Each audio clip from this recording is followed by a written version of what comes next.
புகழோடு பிறந்த பெண்கள் தங்கள் அடிப்படை குணங்களாகவே பொறுப்பையும் பொறுமையையும் கொண்டிருக்கிறார்கள். நாங்க ஏதாவது ஒரு வேலை சொன்னா உடனே எங்க பசங்க செய்வாங்கங்க. எந்த டைம்ல சொன்னாலும் சரிம்மா நான் பண்றேம்மா, கடைக்கு போகணுமா போடுமா. கேர்ள்ஸ் கிட்ட சொன்னா மா நான் இப்போதான் ஸ்கூல்ல இருந்து வந்திருக்கேன், எனக்கு நிறைய ஒர்க் கொடுத்தாங்க, நான் அங்க போனேன் இங்க போனேன், ஒரே புராணமா பாடுறாங்களாம். மாணவர்களே மாணவர்களே என்று ஒரு மாணவியாக இருந்து அவரை விட்டு கொடுத்து பேசி சென்றதில் என்ன பெருமை தேடுகிறார் அனு என்று எனக்கு தெரியவில்லை. நடுவர்னா நடுநிலைமையில இருந்து இந்த பக்கமும் அந்த பக்கமும் சொல்லணுங்கிறதுக்கு தான் நடுவர் வச்சிருக்காங்க. ஆனால் இப்போ வச்ச ஐஸ் ஐயோ அப்படியே நடுவரை வந்து ஒரு பக்கமாக இழுக்கிற மாதிரி இருக்குது. மாணவியாக இருந்தவங்க எப்படி மாணவர் சப்போர்ட் பண்ணுறாங்கன்னு இப்போ இதுலேருந்து உங்களுக்கு என்ன தெரியுதுன்னா, மாணவியாக இருந்த ஒருத்தங்களுக்கே தெரிஞ்சதுக்கு மாணவங்க தான் வந்து யார் பொறுமையும் பொறுப்புடன் இருக்காங்கன்னு தெரிஞ்சனால்தான் அவங்க ஏன் அணியில் வந்து உட்காந்துருக்காங்க. ஒரு ஆண் ஆசிரியர் எத்தனை பேருக்கு சமம்? மினிமம் 100 பேருக்கு சமம். அப்போ யார் மிகவும் பொறுப்பும் பொறுமையும் உள்ளவங்க? மங்கையரை பிறப்பதற்கே மாதவம் செய்திட வேண்டும் அப்படின்னு ஒரு ஆண் சொன்னாரு அப்படின்னு கோகுல் சார் சொன்னாரு. ஒரு ஆணுக்கே தெரிஞ்சிருக்க பொண்ணுக்கு தான் பொறுப்பும் பொறுமையும் இருக்குன்னு. எத்தனை பெண்கள் இதுவரைக்கும் நம்ம பள்ளியில நாற்காலிகளை மொத்தமா இந்த எஸ்எம்ஆர்ல போட்டிருப்பாங்க. நான் பார்த்த வரைக்கும் எல்லா வாட்டியும் ஆண்கள் தான்ப்பா போடுறாங்க, மாணவர்கள் தான்ப்பா போடுறாங்க. பொறுமையிலும் பொறுப்பிலும் நிறைந்தவர்கள் மாணவர்களே என்று ஒரு குழுவும், பொறுமையிலும் பொறுப்பிலும் என்றுமே நிலைத்திருப்பவர்கள் நீங்காமல் இருப்பவர்கள் மாணவிகளே என்று ஒரு குழுவும் விவாதிக்க இருக்கிறார்கள். இரண்டு பக்கமும் பார்க்கும் பொழுது ஏற்கனவே இடது பக்கம் வெற்றி பெற்றது மாதிரி தோன்றுகிறது. அது எதனால் என்று உங்களுக்கும் புரிய வேண்டும். ஆரம்பிக்கலாமா?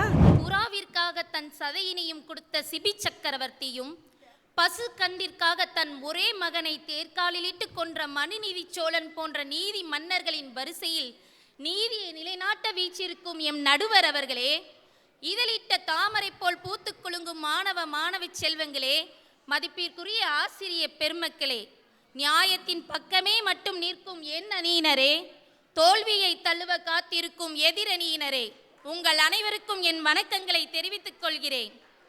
பொறுப்பும் பொறுமையும் நிறைந்தவர்கள் மாணவிகள். கவிமணி ரொம்ப அழகா சொல்லியிருப்பாரு, மங்கையராய் பிறப்பதற்கே நல்ல மாதவம் செய்திட வேண்டும் அம்மா. ஆம் நடுவர் அவர்களே, புகழோடு பிறந்த பெண்கள் தங்கள் அடிப்படை குணங்களாகவே பொறுப்பையும் பொறுமையையும் கொண்டிருக்கிறார்கள். வள்ளுவ பெருமான் கூட பெண்ணின் பெருந்தக்க யாவுல, அதாவது பெண்ணை விட உயர்ந்த சக்தி என்பது உலகில் ஒன்று எதுவும் இல்லை என்று குறிப்பிடுகிறார். அதனால்தான் உயிர் வாழ அடிப்படை தேவையான நிலம் நீர் கூட பெண்களை ஒப்பிட்டு கூறுகின்றார். நடுவர் அவர்களே, நாம் பூமியை பூமி தாய் என்று அழைப்போமா, பூமி தந்தை என்று அழைப்போமா? பூமி தாய் என்று தானே அழைப்போம். பூமியின் தன்மை என்ன? பூமி தன்னை தோண்டுபவரையும் தன்னை இகழ்பவரையும் தன்னை மிதிப்பவரையும் கூட பொறுத்து கொண்டு தன் பொறுப்பாகிய தாங்குதல் என்பதனை செம்மையாக செய்து வருகிறதல்லவா? அப்படி என்றால் பூமிக்கு நிகராக நாம் பார்க்கக்கூடிய பெண்களும் பொறுப்பும் பொறுமையும் நிறைந்தவர்கள் தானே நடுவர் அவர்களே. ஒரு ஆசிரியர் வகுப்பறைக்குள்ள நுழைகிறாங்க, ஒரு அசைன்மெண்ட் கொடுக்கறாங்க. அந்த வகுப்பறையில் உள்ள மாணவ மாணவியோட நிலைப்பாடு எப்படி இருக்கு தெரியுமா? மாணவி வேகமா ஓடி வந்து, மேம் எப்படி அந்த அசைன்மெண்ட்டுக்கு நாங்கள் A4 ஷீட்டில் எழுதவா, இல்லை சார்ட்டில் எழுதவா, கலர்ஸ் யூஸ் பண்ணவா, இல்லை நிறைய பிரிண்டர்ஸ் அல்லனா நிறைய பிக்சர்ஸ் ஏதாவது ஒட்டவா, புக் சோர்சஸ் மட்டும் போதுமா, இல்லை நாங்கள் இன்டர்நெட் சோர்சஸ் மட்டும் எடுப்போமா அப்படின்னு சொல்லி பொறுப்புகள் நிறைந்த கேள்விகளை தொடுப்பார்கள். ஆனால் மாணவர்கள் கேட்பாங்க பாருங்க, ஒரே ஒரு கேள்வி, மேம் லாஸ்ட் டேட் எப்போ மேம் சொல்லுங்க. ஏன்னா சார் அப்பந்தான் எழுதவே ஸ்டார்ட் பண்ணுவாங்க. அதுவும் நம்ம டீச்சர்ஸ்லாம் சப்மிட் பண்ணுன்னு சொன்னாலும் சப்மிட் பண்ணவே மாட்டாங்களே. அதுலயும் அவங்க கையெழுத்தை பார்க்கணும். எங்க பள்ளி மாணவிகளோட கையெழுத்து எப்படி தெரியுமாங்க இருக்கோ? ஒரு வெள்ளை காகிதத்துல எழுதிய முத்துக்களாக பதித்த அழகோவியங்களா இருக்கும். ஆனா மாணவர்களுடைய கையெழுத்து எப்படி தெரியுமா இருக்கும்? கோழி காலில பேனாக்களை கெட்டினா எப்படி கிண்டுமோ, ஒரு கிண்டல் ஓவியமா வரைஞ்சு வச்சிருப்பாங்க. அதை திருத்தம்னு எங்க ஆசிரியர்களுக்கு இரத்த கண்ணீரே வந்துடும். அவங்க சொல்லுவாங்க, கொஞ்சம் பொறுமையா எழுதிருக்க கூடாதாடா, ஏன் இப்படி அவசரப்பட்டு எழுதுனன்னு சொல்லும் போதே அந்த மாணவனோட பொறுமை அங்க தோச்சு போகுது. நடுவர் அவர்களே, ஒரு பள்ளின்னு எடுத்துக்கிட்டோம்னா நீங்களே சுத்தி பாருங்க, அந்த பள்ளியில ஆண் ஆசிரியர்களை விட பெண் ஆசிரியர்களின் எண்ணிக்கை தான் அதிகமாக இருக்கிறது. காரணம் என்ன? ஒரு மாணவனை உருவாக்குவது என்பது எளிதான காரியம் அல்ல. இந்திய நாட்டின் தலை சிறந்த மனிதனாக, நல்லொழுக்கம் நிறைந்தவனாக, நற்பண்பு நிறைந்தவனாக, மாமனிதனாக உருவாக்குவது என்பது மிகப்பெரிய பொறுப்பல்லவா? அந்த பொறுப்பினை நிறைவேற்றுவதற்கு பல இடையூறுகள் வரலாம். இந்த மாணவர்கள் சில தவறான செயல்களை செய்யும் போது அவர்களை திருத்தி நல்வழிப்படுத்தி நல்வழி பாதையில் கொண்டு செல்வதற்கு என்பதற்கு பூமி அளவு கூட இல்லை, அதற்கும் மேலுள்ள பொறுமை தேவைப்படுகிறது. இந்த பொறுப்பும் பொறுமையும் நிறைந்தவர்கள் பெண்கள் என்பதனாலே மட்டும்தான் பெண் ஆசிரியர்கள் அதிகமாக நிகழ்கின்றன. ஏன், நம் பள்ளி மாணவியை எடுத்துக்கொள்ளலாம், ஸ்ரீநிதி நடேசன். அவர்கள் நீச்சல் போட்டியில் மாவட்ட அளவில் அல்ல, மாநில அளவில் அல்ல, தேசிய அளவிலேயே பல பரிசு பொருட்களை குவித்து நமக்கும் நம் பள்ளிக்கும் பெருமை சேர்த்தது ஒரு மாணவி. அது மட்டும் அல்லாம நம்ம மாவட்ட அளவில் இப்போது கூட 11ஆம் வகுப்பு ஆ பிரிவு படிக்கும் ரேணிலேகா கூட மாவட்ட அளவில் முதலிடம் பெற்றிருக்காங்க. அதுவும் நமது பெருமை அல்லவா? இறுதியாக நான் ஒன்று கூறி நிறைவு செய்கிறேன். நிமிர்ந்த நன்னடை, நேர்கொண்ட பார்வை, நிலத்தில் யாருக்கும் அஞ்சாத நெறிகளும் திமிர்ந்த ஞான செருக்கும் இருப்பதால் செம்மை மாதர் திரும்புவதில்லையாம் என்ற பாரதி கண்ட புதுமை பெண்களாக திகழும் எம்பள்ளி மாணவிகளே, பொறுப்பும் பொறுமையும் நிறைந்தவர்கள் என்று கூறி வாய்ப்பளித்த நாள் உள்ளங்களுக்கு நன்றி கூறி விடைபெறுகிறேன். நன்றி. இவர்கள் வைத்த காரியங்கள் அனைத்தும் மிக மிக பெரிய காரியங்கள். தாய் பூமி, அன்னை நிலம், தாய்மொழி, எதை என்ன பண்ண போறீங்க? சரி போங்க, பாருங்க என்ன முடியுமோ பண்ணுங்க. இங்க இருக்கும் அனைவருக்கும் வணக்கம். ஓகே, நான் எதுவுமே ப்ரிப்பேர் பண்ணலை. அதாவது மாணவர்களை பற்றி பேசுறதுக்கு நிறைய இருக்கு, அது அப்படியே தானா வரும். அது மாணவிகளை பற்றி பேசுறோன்னா எழுதி வைக்கணும். பார்த்தீங்களா? புக்கில் எழுதி வச்சு மற்றவங்களை பற்றி பேசி அப்படிலாம் தான் உங்களுக்கு உதாரணம் தரணும். ஆனால் மாணவர்கள் எங்க ஒரு வேலையை கொடுத்தா கேர்ள்ஸ் வந்துட்டு எப்படி பண்ணும் மேம், இதில் பண்ணும் மேம், அதில் பண்ணும். பாய்ஸ் எல்லாம் அப்படி இல்லைங்க. நீங்கள் லாஸ்ட் டேட்டை சொல்லுங்க மேம், என்னைக்கு வேணும்னு சொல்லுங்க மேம், மற்றதெல்லாம் நாங்கள் பார்த்துக்குறோம். அப்படி இருக்குங்க எங்க பசங்களுக்குலாம். நீங்க லைட்டா சொன்னா போதும், ரொம்ப எக்ஸ்பிளைன் பண்ணலாம் வேணாம். நாங்கெல்லாம் எல்லாம் தெரிந்தவர்கள், எங்களுக்கு பொறுமையும் இருக்கு பொறுப்பும் இருக்கு. ஒரு மிஸ் ஒரு வேலை கொடுத்துட்டாங்க, ஒரு ஒர்க் கொடுத்துட்டாங்கன்னா அதை நாங்கள் செம்மையா முடிச்சு கரெக்டான நேரத்துக்கு கொடுத்துருவோம். நாங்கள் லேட் பண்ண மாட்டோம். ஓகேவா? கேர்ள்ஸ் ஸ்விம்மர் பற்றி சொன்னாங்கல்ல, ஏன் பாய்ஸ் ஸ்விம்மர் நம்ம ஸ்கூலில் தான் இருக்காங்க. யோகநிதி நடேசன் இருக்காங்கல்ல, அவனும் சின்ன வயசுலேருந்து ப்ரீகேஜிலேருந்து அவனும் ஸ்விம்மிங்கில் இருக்கான். அவனோடதும் நாங்கள் ஸ்டேட்டஸில் வைக்கிறோம். பாய்ஸும் ஸ்விம்மராக இருக்காங்க மேம். நான் வந்து சும்மா பேச வரலங்க. சரி, ஒரே பாய்ஸாக வந்து பேசிட்டா நீங்கள் என்ன சொல்வீங்க? நீங்கள் எல்லாம் பாய்ஸு, அதனால தான் பாய்ஸ் சப்போர்ட் பண்ணுறீங்கன்னு சொல்வீங்களே. அப்படி கிடையாது. நான் வந்து அதனால தான் மாணவர்கள் வந்துட்டு அவங்கள பற்றி கண்டிப்பாக பேசியே ஆகணும். ஏன்னா அவங்க எவ்வளோ பொறுமையாக இருக்காங்க அப்படின்னு நான் நிறைய அப்சர்வ் பண்ணியிருக்கேன். எனக்கு டாபிக் கொடுத்த உடனே நான் நிறைய அப்சர்வ் பண்ணியிருக்கேன். ஃபார் எக்ஸாம்பிள், கம்ப்யூட்டர் லேபில் உட்காந்து நான் ஒர்க் பண்ணிட்டு இருந்தேங்க. சரியா? இந்த ப்ராஜெக்ட் விஷயமா +2 பாய்ஸ், அந்த பின்னாடி இருக்க பசங்க, அவங்கெல்லாம் வந்தாங்க கம்ப்யூட்டர் லேபுக்கு. ஓகேவா? அவங்க வந்து என்ன பண்ணுறாங்கன்னா, டேய் ப்ராஜெக்ட் கொடுத்துருக்காங்கடா, நம்ம வந்து சீக்கிரமாக முடிக்கணும், நம்ம எல்லாம் ஒரே இடத்துல இருந்து ஒர்க் பண்ணால் வேலைக்கு ஆகாது. நான் என்ன பண்ணுறேன், இங்கே ஒர்க் பண்ணுறேன், நீ என்ன பண்ணுற, மேலே போய் ஒர்க் பண்ணு, நம்ம எல்லாம் சேர்ந்து முடிக்கலான்னு ஒரு டீம் ஒர்க் பண்ணுறாங்க. அவங்க லீடர்ஸ் சொல்கிறத கேட்குறாங்கங்க. ஏய், இங்கே கேர்ள்ஸ் கிட்ட சொல்லி பாருங்களேன், ஏய் நான் சொல்கிறத நீ கேட்கணும், ஏய் இந்த ஸ்டெப்பு போடாது, ஏய் இதை பண்ணாது, ஏய் நான் தான் இங்கே லீடர், நான் சொல்றதை நீ கேட்கறியா இல்லையா அப்படின்னு ஒரே நாட்டாம ஒரே பிரச்சனை. அப்புறம் மிஸ் கிட்ட போக வேண்டியதான். ஆனா எங்க பாய்ஸ்லாம் அப்படி கிடையவே கிடையாது. ஒத்துமையா எந்த விஷயம்னாலும் நிதானமா பொறுமையா பொறுப்பா பண்ணுவாங்க எங்க மாணவர்கள். சரியா? நான் நிறைய பேரண்ட்ஸை கேட்டேன், மேம் எப்படி மேம் உங்க பாய்ஸ் எப்படிங்க, எப்படி உங்களுக்கு ஹெல்ப் பண்றாங்களா இல்லை கேர்ள்ஸு எப்படி அப்படின்னு சொல்லி கேட்டா அவங்க சொல்றாங்க, நாங்கள் ஏதாவது ஒரு வேலை சொன்னால் உடனே எங்கள் பசங்க செய்வாங்கங்க. எந்த டைம்ல சொன்னாலும் சரிம்மா நான் பண்றேம்மா, கடைக்கு போகணுமா போறேம்மா, உங்களுக்கு ஹெல்ப் பண்ணமா பண்றேம்மா. இதே கேர்ள்ஸ் கிட்ட சொன்னா, மா நான் இப்போதான் ஸ்கூல்ல இருந்து வந்திருக்கேன், எனக்கு நிறைய ஒர்க் கொடுத்தாங்க, நான் அங்க போனேன் இங்க போனேன், எனக்கு கால் வலிக்குது கை வலிக்குதுன்னு ஒரே புராணமா பாடுறாங்களாம். பார்த்துக்கோங்க பாய்ஸ் எப்படி இருக்காங்க கேர்ள்ஸ் எப்படி இருக்காங்கன்னு. அப்புறம் திங்கிங். ஓகே சரி, உங்க குடும்பத்துல தலைவர் யாருங்க? உங்க குடும்பத்துல தலைவர் யாரு? அப்பா. அப்பா தானே தலைவர். கரெக்ட். உங்களுக்கும் தலைவர் அப்பா தானே. ஸோ அவரும் ஒரு மாணவரா இருந்தவர் தான். ஸோ குடும்பத்தை எப்படி நடத்தணும்னு பொறுப்பா. இப்போ நீங்க பள்ளியில இவங்க சொன்னாங்களே, நீங்க கோழி மாதிரி இருக்கிறீங்க, ஒழுங்கா எழுதல அப்படிலாம் சொன்னாங்கல்ல. ஆனா மாணவர்கள் எப்படி தெரியுமா, அவங்க பள்ளி பருவத்தில் கொஞ்சம் என்ஜாய் பண்ணுவாங்க சரியா, ஆனால் நேரத்துக்கு எல்லா வேலையும் செஞ்சுருவாங்க. ஆனால் கல்லூரி போகும்போது நம்ம படிக்கணும், நம்ம குடும்பத்தை நம்ம காப்பாற்றணும், நம்ம ஒரு நல்ல நிலைமைக்கு வரணும், நம்ம அப்பா அம்மாவை காப்பாற்றணுன்ற எண்ணத்தோட பிள்ளைங்க இருக்காங்க. அதை நோக்கி தாங்க அவங்க போகிறாங்க. ஸோ பள்ளி பருவத்தில் என்ஜாய் பண்ணுறாங்க. ஸோ எங்கள் மாணவர்களுக்கு தெரியும், மாணவர்களே எஸ் எங்கள் மாணவர்களுக்கு தெரியும் எந்தெந்த நேரத்தில் எதை எதை சிறப்பாக செய்யணும்னு எங்கள் மாணவர்களுக்கு தெரியுங்க. அதே மாதிரி பெண்களும் இல்லைன்னு நான் சொல்ல மாட்டேன், சரி சொல்லிடுற பாவம் அவங்களும் அப்படிதான். அதே மாதிரி மாணவர்கள்லாம் என்ன தெரியுமா, எந்த ஒரு விஷயத்தையும் பிளான் பண்ணி கரெக்டாக பண்ணுவாங்க. அதாவது ரொம்ப ஆழமாக திங்க் பண்ணி பண்ணுவாங்க. நான் இதை பண்ணலாமா, இதை செஞ்சால் நம்மளுக்கு என்ன பெனிஃபிட்டு, இதை செஞ்சால் நம்ம எதிர்காலத்துக்கு என்ன இருக்குன்னு சொல்லிட்டு ரொம்ப ஆழமாக திங்க் பண்ணி பண்ணுவாங்க. ஆனால் நம்ம கேர்ள்ஸ் அப்படி இல்லை, ரொம்ப அவசரமாக கடகடன்னு திங்க் பண்ணி அப்படியே படன்னு எல்லாத்தையும் முடிச்சிடணும், கடகடன்னு வச்சிடணும், அப்படி தான் யோசிப்பாங்க.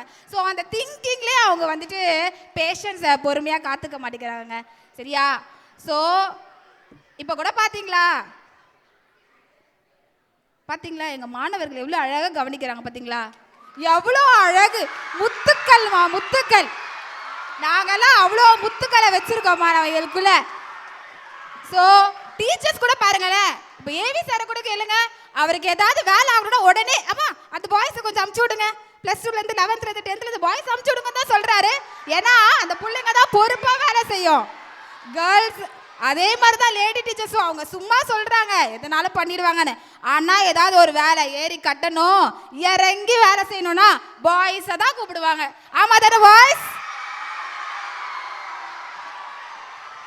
ஸோ நான் இங்கே வந்து வேற யாரையும் கம்பேர் பண்ணி பேசல, வேற யாரையும் பற்றி நான் பேசல, நான் நம்மளோட பிள்ளைங்களை பற்றி மட்டும் தான் பேசுகிறேன். ஸோ பொறுமையும் பொறுப்பும் உடையவர்கள் எங்கள் மாணவர்களே மாணவர்களே மாணவர்களே. தாய் பூமி அப்படிலாம் உங்களை வந்து ரொம்ப ஏதோ பெரிய லெவலுக்கு மேலே போன மாதிரி இருந்தது. இப்போ பெரிய மழையை லைட்டாக தூறல் மாதிரி ஆரம்பித்து கொட்டுன்னு கொட்டி நிரம்பி வளைஞ்சு திண்டாடிக்கிட்டு இருக்கிறீங்க. மூச்சு விட முடியுதா? கொஞ்சம் வாங்க. அனைவருக்கும் வணக்கம். முதலாவது இங்கு நான் ஒரு விஷயத்தை பதிவு பண்ண விரும்புகிறேன்.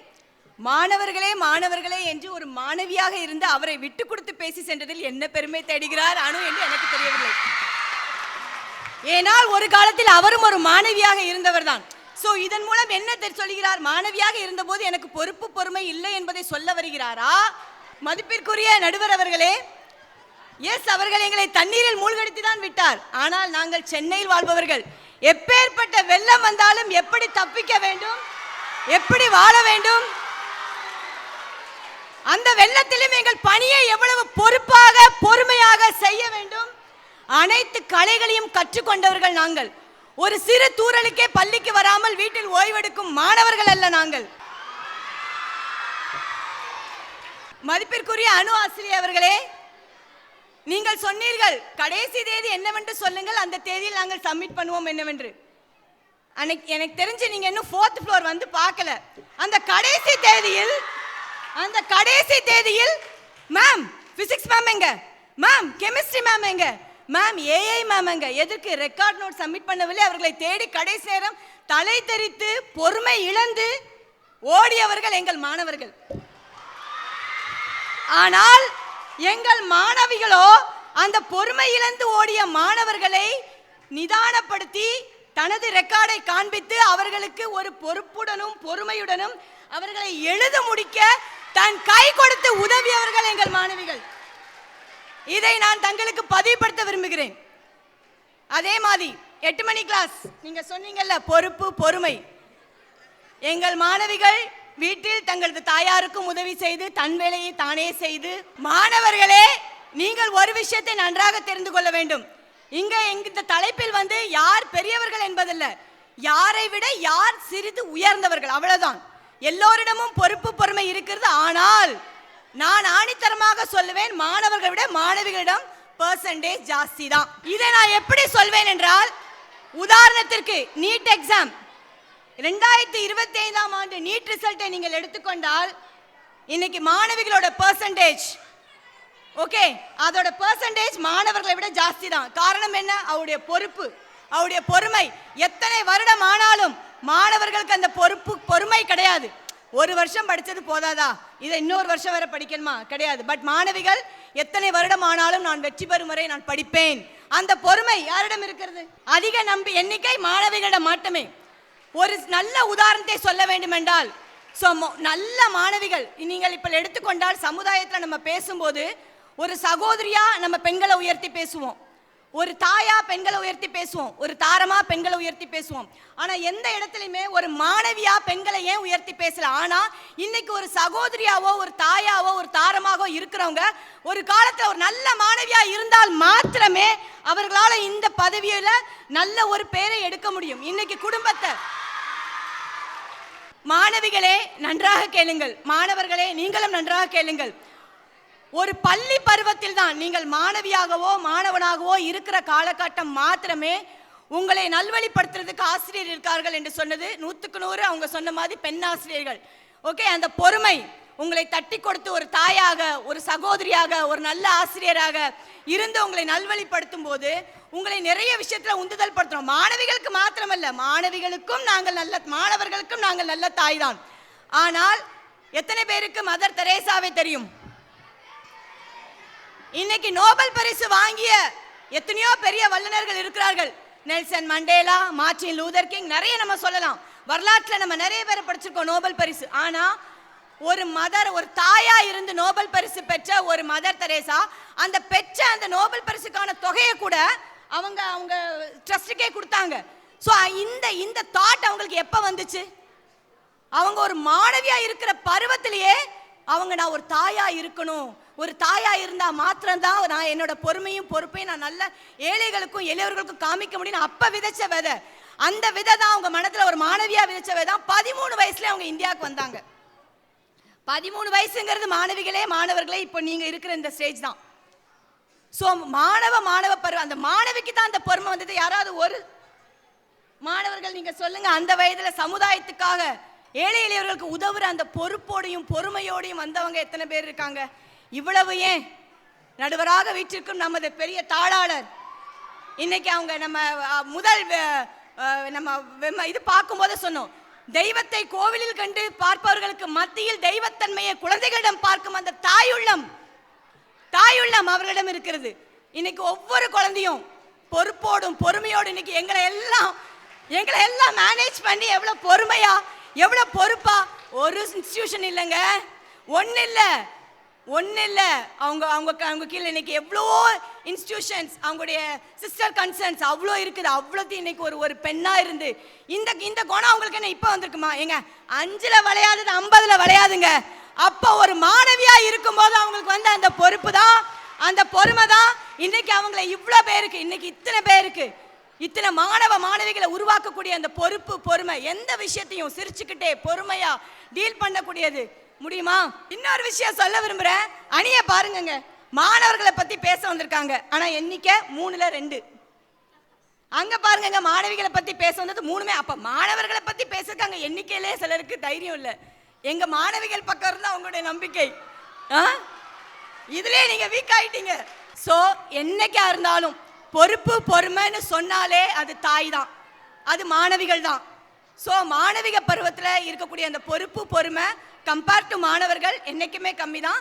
மாணவிகள் எங்கே போனாலும் அந்த பொறுப்பு பொறுமையை எல்லா இடத்துலையும் நிலைநாட்டி அவங்க வெற்றி பெறுவாங்க நாங்கள் நம்பிக்கையாக இருக்கிறோம். அந்த நம்பிக்கையை எல்லாரும் காப்பாற்றுவாங்கன்னு நாங்கள் நம்புகிறோம். வாய்ப்பளித்ததற்கு நன்றி. அதாவது நடுவர்னா நடுநிலைமையில் இருந்து இந்த பக்கமும் அந்த பக்கமும் சொல்லணுங்கிறதுக்கு தான் நடுவர் வச்சுருக்காங்க. ஆனால் இப்போ வச்ச ஐஸ் ஐயோ அப்படியே நடுவரை வந்து ஒரு பக்கமாக இழுக்கிற மாதிரி இருக்குது. பார்த்துக்கோங்க மாணவர் சைடு பாருங்கள். ஃபஸ்ட்டு ஜென்ரலாக நான் சில விஷயங்கள் சொல்லணும்னு ஆசைப்பட்டேன். இப்போது இந்த மாணவர்கள் அப்படின்னாலே மாணவிகள்னு சொல்லுவாங்க. மாணவர்கள்னாலே 2 பேர் சேர்ந்தா மாணவர்கள்னு சொல்லுவாங்க. எல்லாருக்கும் தெரியுங்களா தமிழ் துறை? மாணவர்கள் அப்படின்னாலே 2 பேர் சேர்ந்தது தான் மாணவர்கள். நம்ம தான் மாணவர்கள், நீங்கள் அந்த அணி வந்து தேவையில்லாமல் பிரிச்சுக்கிட்டு வர்கள் வல்கள் அப்படிலாம் பிரிக்கிறாங்க. நம்ம அப்படிலாம் பிரிக்க மாட்டோம்.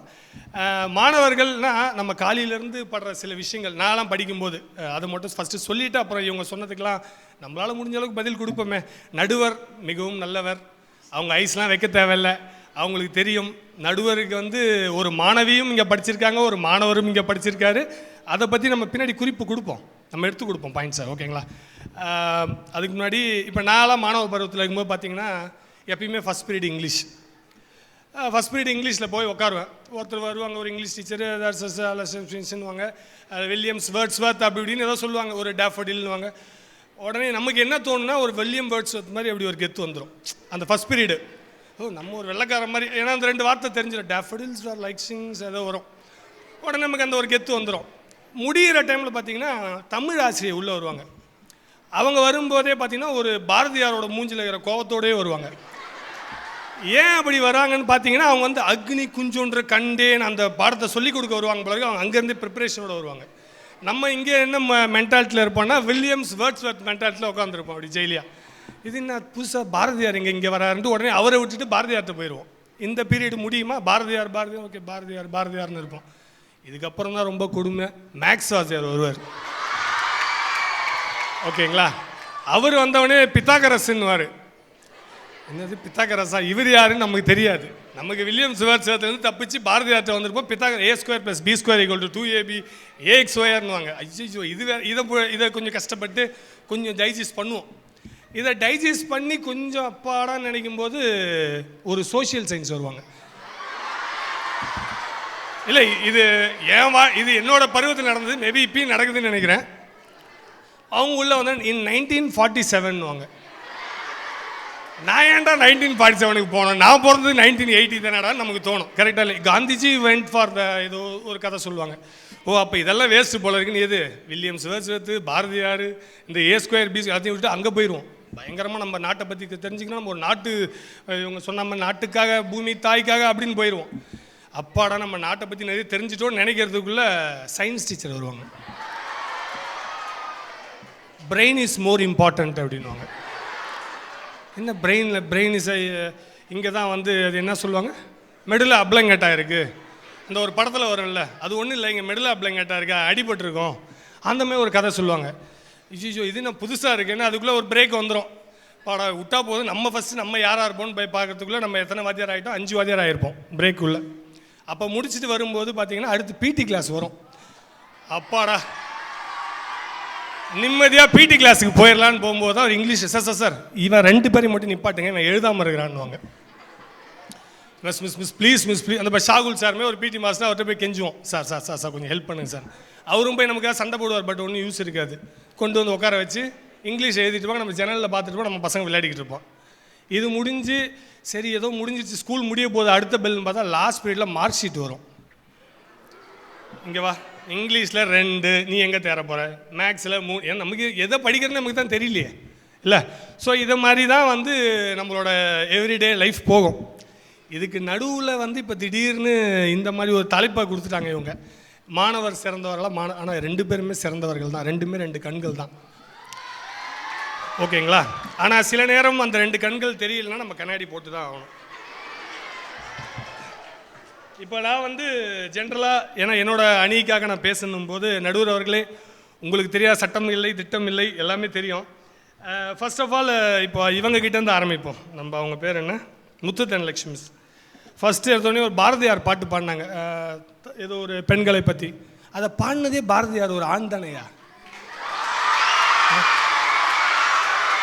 அப்போவே பாரதியாருக்கு ஒரு பொறுமையாக பொறுப்புடன் இருந்தனால தான் ஒரு பெண் வந்து சிறந்தவங்கன்னு கண்டுபிடிச்சிருக்காங்க இல்லையா நடுவர் அவர்களே? இதுவே ஒரு முதல் பதில் நாங்கள் கொடுக்குறோம். அடுத்த பாயிண்ட்டு அசைன்மெண்ட்டை பற்றி சொன்னாங்க. 2 எதிரணியினரும் மாற்றி சராமரியாக பேசினாங்க. அது என்ன சொன்னாங்கன்னா கேர்ள்ஸ் வந்து உடனே வந்து ஓடி வருவாங்க, உடனே கேட்பாங்க, டைம் கேட்பாங்க, இதை எழுதுங்க அதை எழுதுங்க மேம் எப்போ எல்லாம் ஓகே. பையன் வருவான், நம்மால் எப்போ போய் கேட்பான், மிஸ் எப்போ லாஸ்ட் டேட்னு கேட்பான்.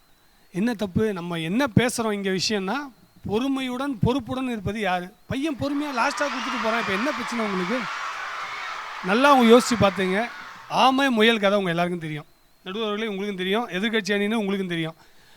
பொறுமையாக போன ஆமை ஜெயிச்சிச்சா, வேகமாக போனால் முயல் ஜெயிச்சிச்சா? இது உங்களுக்கு தெரியும். இதுக்கான பதில் உங்கள் கைத்தட்டல்லே தெரியும். அப்புறம் முத்துதனலட்சுமி மிஸ் இன்னொரு விஷயம் சொன்னாங்க, கையெழுத்தை பற்றி பேசுனாங்க. கையெழுத்து வந்து மாணவர்கள் வந்து அப்படியே கிறுக்குவாங்க, பெண்கள் மாணவிகள் வந்து அப்படியே முத்து போல் பவளம் போல் கோத்து அது இதுன்னு சொன்னாங்க. கரெக்டு தான். நாங்கள் என்ன சொல்கிறோன்னா, ஒரு ஆட்டோகிராஃப் வாங்குறீங்கல்ல, அது கிறுக்கலாக இருந்தால் அழகா, இல்லை பேரை வந்து தோனி DHONI எழுதி கொடுத்தாருன்னா பெரிய விஷயமா, இல்லை தோனியோட ஆட்டோகிராஃப் பெரிய விஷயமா? நடுவர் அவர்களே உங்களுக்கு நல்லாவே இந்த விஷயம் தெரியும். அதுவும் முக்கியமாக நம்ம நடுவர் அவர்களோட கையெழுத்து யாராக பார்த்துருக்கீங்களா? அவ்வளோ ஒரு பயங்கரமான விஷயம், அது அவ்வளோ ஐகானிக், அது அவங்களோட கெத்துன்னு கூட நான் சொல்லுவேன். ஓகேங்களா? அதனால் எங்கள் பையன் வந்து இப்போவே கையெழுத்து போட ப்ராக்டிஸ் பண்ணுறாங்க, பின்னாடி வர போகிற ஆட்டோகிராஃபை இப்போவே கொடுக்குறான். அப்போ அவன் தானே பெரிய ஆள். மாணவிகள் இன்னும் பொறுமையாக எழுதிக்கிட்டே இருந்தால் எப்போ ஆட்டோகிராஃப் போட போகிறீங்க? எங்கால் இப்போவே ஆட்டோகிராஃப் பண்ண ரெடியாக. அப்புறம் இன்னொரு முக்கியமான விஷயம் நடுவர்களே, இது எப்பயுமே எல்லா பட்டிமன்றத்துலையும் எல்லாருமே பேசி குத்துன்னு குத்துற விஷயந்தான். அது என்னன்னு பார்த்தீங்கன்னா, ஒரு பள்ளிக்கூடத்தில் ஆண் ஆசிரியர் அதிகமாக பெண் ஆசிரியர் அதிகமாக அப்படி இப்படின்னு எப்பயுமே அந்த பட்டிமன்றம் நடக்கும். ஆனால் ஒரு முக்கியமான விஷயம் நல்லா தெரிஞ்சுங்க, நம்ம நடுவர் அவர்களுக்கும் தெரியும், ஒரு ஆண் ஆசிரியரை நம்பி ஒரு 100 பெண் ஆசிரியர் கூட அனுப்பிச்சிடுவாங்க இல்லையா? ஆமாவோ இல்லையா? இங்கே இருக்க எல்லா டீச்சர்ஸும் சொல்லுங்கள், உண்மை தானே? அது மாதிரி இது நான் மட்டும் சொல்லலை, மேடமே சொல்லுவாங்க, அவர் கோகுல் போகிறாரா போங்க, அந்த அவர் போகிறாரா, அந்த மென் மாஸ்டரா, அப்போ பரவாயில்ல 50 டீச்சர் போகலாம், 100 ஏன் நம்ம முதல்வர் துணை முதல்வரே அதை தான் சொல்லுவாங்க. சார் நீங்களாம் வரீங்களா? பிரச்சனை இல்லை சார், டைமை பற்றி பிரச்சனை இல்லை. அப்போ இதுலேயே உங்களுக்கு தெரியும், ஒரு ஆண் ஆசிரியர் எத்தனை பேருக்கு சமம்? மினிமம் 100 பேருக்கு சமம். அப்போ யார் மிகவும் பொறுப்பும் பொறுமையும் உள்ளவங்க? இப்போ இதுலேருந்து உங்கள் எல்லாருக்கும் நல்லா புரிஞ்சிருக்கும். ஈவன் நடுவர் அவர்களுக்கே தெரியும். இது இப்போ பெண் ஆசிரியர் ஆண் ஆசிரியரில் கொஞ்சமாக இருந்தாலே ஆண் ஆசிரியர் பொறுப்புடனும் பொறுமையுடனும் 100 டீச்சரை கூட ஒரு ஆண் ஆசிரியர் கூப்பிட்டு போவார் இல்லையா? உங்கள் கைத்தட்டலே அதுக்கான பதில் கிடச்சது. நன்றி நன்றி நடுவர் அவர்களே. அடுத்து ஸ்ரீநிதி நடேசனை பற்றி பேசுனாங்க. கரெக்டு, நான் எல்லாமே ஒத்துக்கிறேன். 100% அவங்க வந்து இன்றைக்கி வேர்ல்டு லெவலில் ஒரு சாம்பியனாக உருவாக்கிட்டு இருக்காங்க.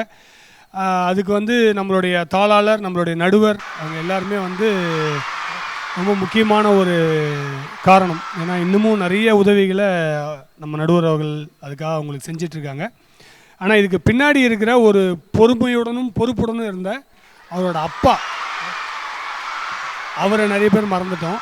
அவர் தான் இன்னமும் அவங்க பின்னாடி இருந்து பொறுப்புடன் எல்லாத்தையும் செஞ்சிட்ருக்காரு. அதனால் இதுலேயும் நான் எது சொல்ல வரேன்னா, பின்னாடி இருக்கிறது ஒரு ஆண், ஒரு மாணவனாக இருந்தவர் தான் அந்த பொறுப்பும் பொறுமையுடன் அதை செஞ்சிட்ருக்காரு. கரெக்டுங்களா? நான் எதுவும் புதுசாக சொல்லலை, நீங்கள் கேட்குறதுக்கு அப்பப்போ உங்களுக்கு பதில் கொடுத்துக்கிட்டு இருக்கேன், நீங்கள் சொன்னதுக்கு பதில் கொடுக்குறேன். ஓகேங்களா? இப்போது அடுத்த பாயிண்ட்டுக்கு வரேன். நம்ம ராஜேஸ்வரி மிஸ் அவங்க பேசுனதுக்கு பதில், நீங்கள் இப்போ வரைக்கும் நீங்கள் எல்லாம் பேசுனதுக்கு நான் பதில் தான் கொடுக்குறேன். நடுவர்களே நீங்கள் பார்த்து கொண்டு இருங்கள்.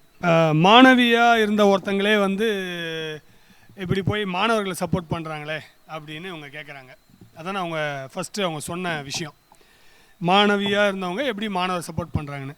இப்போ இதுலேருந்து உங்களுக்கு என்ன தெரியுதுன்னா, மாணவியாக இருந்த ஒருத்தங்களுக்கே தெரிஞ்சதுக்கு மாணவங்க தான் வந்து யார் பொறுமையும் பொறுப்புடன் இருக்காங்கன்னு தெரிஞ்சனால்தான் அவங்க ஏன் அணியில் வந்து உட்காந்துட்டாங்க. இதுலேயே பதில் வந்துருச்சு நடுவர்களே, நீங்கள் தீர்ப்பு கொடுக்க வேண்டிய பதிலே இங்கே தான் இருக்குது. அப்போ நான் இது சொல்கிறேன். அப்புறம் அடுத்த பாயிண்ட்டு, ஃப்ளட்டை பற்றி சொன்னீங்க. நம்ம ஃப்ளட்டு, சென்னை ஃப்ளட்டில் வந்து மாணவிகள் நீந்தி வந்து காப்பாற்றினாங்க, இது பண்ணாங்க, அதை பண்ணாங்க.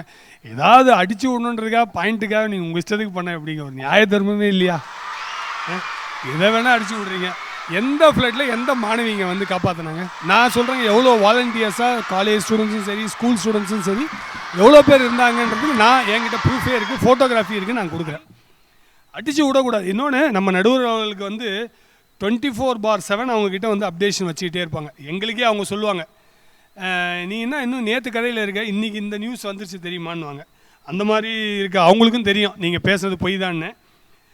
அதே மாதிரி அதுக்காக தான் நான் மெயினாக சொல்கிறேன். ஏன்னா எந்த போட்டை எந்த மாணவி ஓட்டி யாராக பார்த்தீங்களா? மாணவியோ இல்லை ஏதாவது ஒரு கண்டிப்பாக ஒரு மாணவர் ஓட்டியிருப்பார். கரெக்டாக இல்லையா? தேங்க்யூ. அப்புறம் அடுத்த பாயிண்ட்டு, நீங்கள் சொன்ன பாயிண்ட்டுக்கு தான் வரேன். 8 மணி கிளாஸை பற்றி பேசுனீங்க. ரொம்ப விரிவாக 8 மணி கிளாஸு வச்சோம் போனோம். இதில் 2-3 விஷயம் நான் சொல்ல வேண்டியது இருக்குது. 8 மணி கிளாஸில் பையன் 8:05க்கு வரான், இதான் உங்கள் கம்ப்ளைண்ட் இல்லையா? நம்ம என்ன பேசுகிறோன்னா, பொறுமையுடன் இருப்பது யார்? பொறுமையாக வந்தால் இப்போ என்ன பிரச்சனை உங்களுக்கு? 8:05க்கு வந்தால் என்ன பிரச்சனை? எப்படி இருந்தாலும் அவன் பொறுமையாக தானே வரான், அங்கே பொறுமையாக கடைபிடிக்கிறான்ல. அப்போ நீங்கள் அதுலேயே நம்மளால் அங்கே ஜெயிச்சிட்டான்ல. அதனால் அந்த பாயிண்ட் நீங்கள் சொன்ன பொறுத்துக்கு நான் பதில் கொடுக்குறேன், அவ்வளோதான். அடுத்து மதர் தெரசாவை பற்றி பேசுனீங்க. இதுக்கு பதிலெலாம் கொடுக்க முடியாது. 100% உண்மை. மதர் தெரசாவை போல ஒரு பொறுமைசாலி இந்த உலகத்திலே கிடையாது. அதனால் அந்த ஒரு பதிலுக்காக நீங்கள் கொடுத்த அந்த பாயிண்ட்டுக்காக நாங்கள் தோத்தாலும் பரவாயில்ல. ஆனால் அந்த வேலிடான பாயிண்ட்டு. ஆனால் நடுவர் அவர்களே, ஒரு 10 பாயிண்ட்டை பற்றி அவங்க கொடுத்ததுக்கு நான் ரிப்ளை கொடுத்துருக்கேன். இதில் 1 மதர் தெரசா அங்கே நாங்கள் பேசக்கூடாது. மீதி இருக்க 9 பாயிண்ட்டும் உங்களுக்கு தெரியாத சட்டத்திட்டங்கள் ஒன்றும் இல்லை, நான் எடுத்து கொடுத்துருக்கேன். அதனால் பார்த்து ஒரு நல்ல தீர்ப்பை வழங்குவீர்கள் என்றும் மாணவர்களுக்காக கண்டிப்பாக அந்த தீர்ப்பு வெற்றி கொடியாக அமையும் என்று வேண்டி கேட்டுக்கொண்டு நன்றியுடன் விடைபெறுகிறேன். நன்றி, வணக்கம். நடுவர் அவர்களே, நம்ம பள்ளிக்கூடத்துல எடுத்துக்கொள்ளுங்க, ஆசிரியர்கள் சொல்ற ஒவ்வொரு வேலையும் பொறுப்பா செய்யறது மாணவிகள் தான். ஒவ்வொரு நாளும் நமது 4வது மாடிக்கு பாருங்க, மாணவர்கள் அவர்களுடைய வேலையை முடிக்காம பனிஷ்மெண்ட் வாங்கிட்டு நிக்கிறத உங்களால பார்க்க முடியும். நம்மோட கோகுல் சார் சொன்னாங்க, மாணவர்கள் பொறுமையா 8:05க்கு வந்துட்டு தான் போட்டுமேனு. அங்க பொறுமை இருக்கு, ஆனா பொறுப்பு இருக்கா? அங்க மங்கையரை பிறப்பதற்கே மாதவம் செய்திட வேண்டும் அப்படின்னு ஒரு ஆண் சொன்னாரு அப்படின்னு கோகுல் சார் சொன்னாரு. ஒரு ஆணுக்கே தெரிஞ்சிருக்கு பொண்ணுக்கு தான் பொறுப்பும் பொறுமையும் இருக்குன்னு. இது மட்டும் இல்லைங்க, பெரும்பாலும் மருத்துவமனைகள்ல செவிலியரா யார் இருப்பாங்க? பெண்கள் தானே. ஏன்னா அவங்களுக்கு தான் பொறுப்புங்கிற ஒரு விஷயம் இருக்கு. வர பேஷண்ட்டை பொறுமையா பொறுப்பா அவங்கள வழி நடத்தி அவங்களோட உடல் நலத்தை பாதுகாக்கிறது யாரு? செவிலியர்களா இருக்கிற பெண்கள் தானேங்க. இவ்வளவு ஏன் நம்ம தமிழக அரசு இருக்கே, அவங்களுக்கே தெரிஞ்சிருக்கு பெண்களுக்கு தான் பொறுப்பும் பொறுமையும் இருக்கு அப்படின்ட்டு. அதனாலதான் தொடக்க கல்வியில இருக்கிற ஒவ்வொரு ஆசிரியருமே ஒரு பெண்ணா இருக்கணும்னு ஆணையே வெளியிட்டு இருக்காங்க.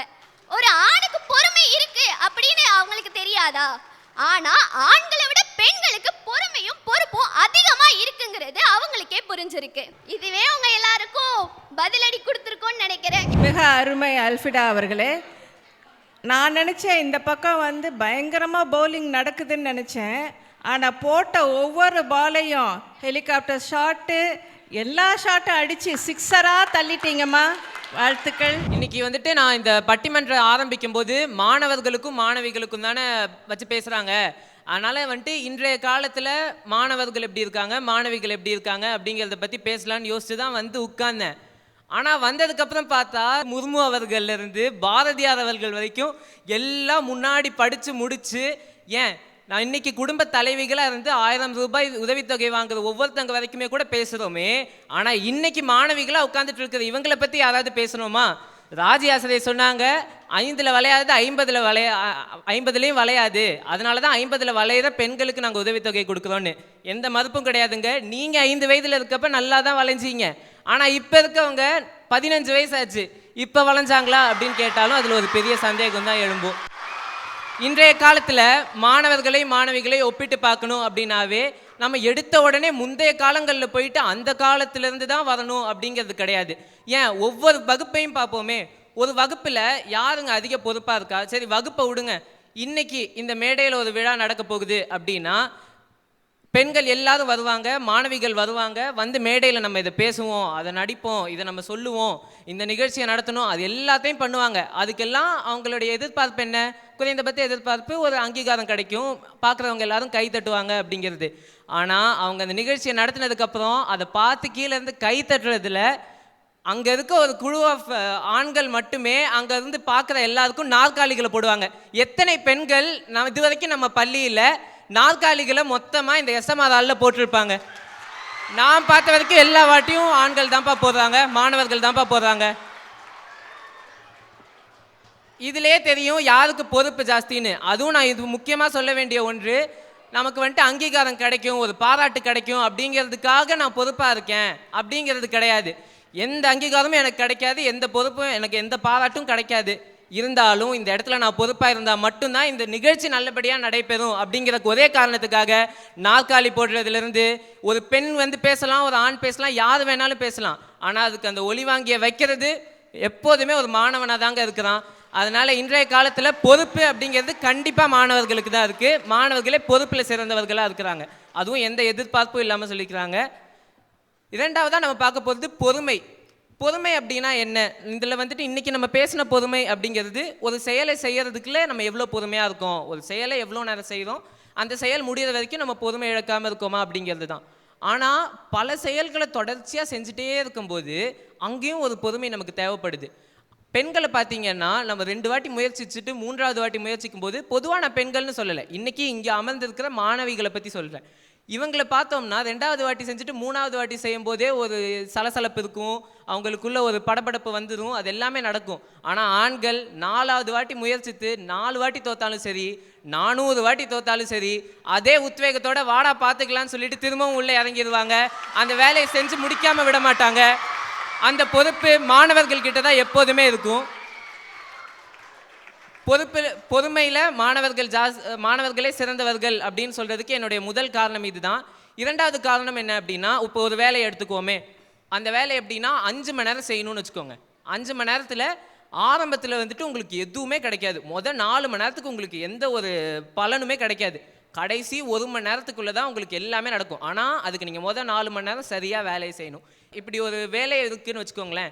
இன்றைக்கி நம்ம பள்ளியில் நடக்கிற வெஞ்சரையே வச்சுக்குவோம். ஒவ்வொரு ப்ராஜெக்டும் செய்கிற குழுக்களை பார்ப்போமா, ஆண்கள் குழுவில் ஒரு வேலையை செய்கிறாங்க அப்படிங்கிறது தான் அது வந்துட்டு கண்டிப்பாக பெண்கள் குழுவில் எப்படி செய்கிறாங்க அப்படிங்கிற விதத்துலேருந்து வேறுபட்டு தான் இருக்கும். கண்டிப்பாக எல்லாருமே ஒரு அளவு பொறுப்பாக தான் இருப்பாங்க, பொறுமையாக தான் இருப்பாங்க, அந்த வேலையை செஞ்சு முடிச்சிருவாங்க. ஆனால் பெண்கள் அந்த வேலையை செய்கிறதுக்குள்ளே அவங்களுக்குள்ளே ஒரு சலசலப்பு வந்து, ஒரு படபடப்பு வந்து, ஒரு கோபம், அவங்க கூட இருக்கவங்கக்கிட்ட பேசுகிற பேச்சுன்னு எல்லாமே மாறி அந்த 5 மணி நேரம் முடிவில் அந்த குழு கண்டிப்பாக பிரிஞ்சதும் ஒருத்தர் கூட நண்பர்களாகவே இருக்க மாட்டாங்க. ஆனால் நாங்கள் அந்த வேலையை செய்யும்போது 3 மணி நேரம் முடிஞ்சும் சரி, 5 மணி நேரம் முடிஞ்சும் சரி, எப்படி இந்த வேலையை முடிச்சிடலாம்டா பார்த்துக்கலாம் அப்படிங்கிற ஒரு நம்பிக்கையோட, ஒரு சிரிப்போடும், ஒரு பாடலோடும், ஒரு நகைச்சுவையோடும், ஒரு சின்ன புன்னகை எங்கள் மனசில் எப்போதுமே இருக்கும். அந்த சந்தோஷம் அந்த வேலையை செய்யும்போது எங்ககிட்ட மட்டும் இல்லாமல் எங்கள் கூட வேலை செய்கிற அனைவருக்கும் அந்த சந்தோஷத்தை பரப்பி சந்தோஷமாக அந்த வேலையை செஞ்சு முடிப்போம். அந்த ஒரு பொறுமை, அந்த ஒரு சோதிக்க முடியாத பொறுமை எங்கள் கிட்ட தாங்க இருக்குது. சுருக்கமாக சொல்லணும் அப்படின்னா நடுவர் அவர்களே, பெண்களுடைய பொறுமையை நம்ம சோதித்து பார்த்துடலாம். ஏன்னா அவங்க வந்துட்டு ரொம்ப கஷ்டப்பட்டு பொறுமையாக இருக்கணும் அப்படின்னு முயற்சிக்கிறாங்க. ஆனால் இங்கே அமர்ந்திருக்கும் மாணவர்களோட பொறுமையை சோதித்து பார்க்கறதுக்கு சோதனைக்கே ஒரு பொறுமை வேணும். அந்த அளவு பொறுமை எங்களுடைய மாணவர்களுக்கு தாங்க இருக்குது. இயல்பாகவே அவர்களுக்கு வரும் ஒரு பொறுமையாக இருக்கிறதுனால பொறுப்பிலும் பொறுமையிலும் சிறந்தவர்கள் மாணவர்களே என்று நான் கூறுகிறேன். அப்படியே என்னுடைய நடுவர் அவர்களின் தீர்ப்பும் இருக்கும் என்று எதிர்பார்த்து என் உரையை முடித்துக்கொள்கிறேன். வாய்ப்பளித்ததற்கு நன்றி, வணக்கம். 2 அணிகளும் பேசினாங்க. அப்படி உங்களுக்கு பார்க்கும் போது அந்த அணி ரொம்ப பிரமாதமாக வந்து பண்ணிட்டாங்கன்னோ, இந்த அணி பிரமாதமாக பண்ணிட்டாங்கங்கிறதோ உங்களுக்கு தோணும். ஆனால் இந்த 2 அணிகளும் பேசியது என்னவென்றால், ஒரு மாணவனுக்கும் மாணவிக்கு, அதாவது ஒரு ஜெண்டரோட குவாலிட்டிஸ். ஓகே, ஏன்னா yes definitely the men has more physical power. சேரை தூக்கி போடுறாங்க, வைக்கிறாங்க, போகிறாங்க, எக்ஸ்ட்ராவாக வந்து டைம், ஏன்னா they have more energy. அதே இது வந்து ஃபீமேலுக்கும் அதே மாதிரி. ஸோ இவங்க 2 பேரும் 2 அணியும் பேசினது பார்த்திங்கன்னா the quality of both the gender. இப்போது ஒரு வீடுன்னு எடுத்தால் தலைவனுக்கும் 100% உரிமைகள், பொறுப்புகள் எல்லாம் இருக்குது. தலைவிக்கும், எங்கள் தலைவன் சொல்லிவிட்டு அங்கே சேவகன் சொல்லலை, சேவகின்னு சொல்லலை. ஃபேமிலியில் அம்மாவுக்கும் அப்பாவுக்கும், அதாவது தலைவனுக்கும் தலைவிக்கும் 100% ஈக்குவாலிட்டி உண்டு. அந்த ஈக்குவாலிட்டி இருக்கிற குடும்பங்கள் மிகவும் சந்தோஷமாக தன்னுடைய பிள்ளைங்களையும் அது மாதிரி வளர்ப்பாங்க. ஸோ இங்கே 2 பேருமே நீங்கள் குவாலிட்டி ஆஃப் ஜெண்டர் பேசுனீங்களே தவிர இந்த பொறுமையும் பொறுப்புங்கிறது அது அந்த குழந்தைய வளர்க்குற தாய் தகப்பனுக்கும் அந்த குழந்தை படிக்கிற பள்ளியில் இருக்கிற ஆசிரியர்களுக்கும் சொசைட்டிக்கும் தான் அதில் எல்லா விதமான பங்கு இருக்குது. If the child is happen to be in a good family, happen to be in good school, happen to be a good surroundings, எல்லாமே அது அவங்களுக்கு சொல்லிக் கொடுக்கும். எதுவும் சொல்லிக் கொடுத்து வருவதில்லை. தன்னை பார்க்கணும், அந்த செயலில் ஈடுபாடு இருக்கணும். ஒரு தகப்பன் பொறுப்போட ஒரு வேலையை செய்தால் அந்த குழந்தையும் அதை பார்க்கும், அவரோட அதையும் செய்யும். தாய் செய்யும் போது தாயோட சேர்ந்து அந்த குழந்தை செய்யும். ஸோ எல்லாமே மாணவர்களாக இருக்கட்டும் மாணவிகளாக இருக்கட்டும் என்டையர்லாக அவங்களோட எல்லா குவாலிட்டிஸும், நாட் ஓன்லி பொறுமை பொறுப்பு, எல்லா குவாலிட்டிஸும் they learn from the family and the society and people around. Thank you so much.